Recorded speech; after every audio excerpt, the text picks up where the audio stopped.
ഈശോയുടെ തിരുരക്തം. ഈശോ പീലാത്തോസിന്റെ വീട്ടിൽ വെച്ച് ചമ്മട്ടികളാൽ അതിക്രൂരമായി ക്രൂരഹൃദയങ്ങളുടെ കരങ്ങളിൽ നിന്നും ഭീകരവും ഭയാനകവുമായ മുറിവുകളാൽ പീഡിപ്പിക്കപ്പെട്ടു. ആ സമയം കൽത്തോണിൽ ഈശോയെ കെട്ടിയിട്ടത് തന്നെ നിവർന്നു നിൽക്കുവാനോ കുനിഞ്ഞു നിൽക്കുവാനോ പറ്റാത്ത വിധമുള്ള ശരീരത്തിന്റെ നിസ്സഹായ അവസ്ഥയിലായിരുന്നു. ആ നിൽപ്പ് തന്നെ അതിതീവ്രവേദന ഉണ്ടാക്കുന്ന വിധത്തിലായിരുന്നു. അങ്ങനെയായിരിക്കെ തൻ്റെ മാംസങ്ങൾ രണ്ടായി പിളർന്നു പോകുവിധം ഈയക്കട്ടകളാലും ചാട്ടുളികളാലും ഇരുമ്പ് കഷ്ണങ്ങളുടെയും എല്ലുകളുടെയും മുൾമുനയാൽ ചേർത്തുണ്ടാക്കിയ ആയുധങ്ങൾ വന്ന് ശരീരത്തിൽ ആഞ്ഞു പതിക്കുമ്പോൾ യഥാർത്ഥത്തിൽ ആ അടികളുടെ വേദന ഈശോ ആയിരുന്നില്ല സഹിക്കേണ്ടിയിരുന്നത്, നാം ഓരോരുത്തരും തന്നെയായിരുന്നു.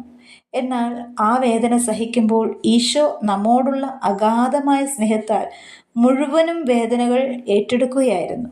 ആമേൻ.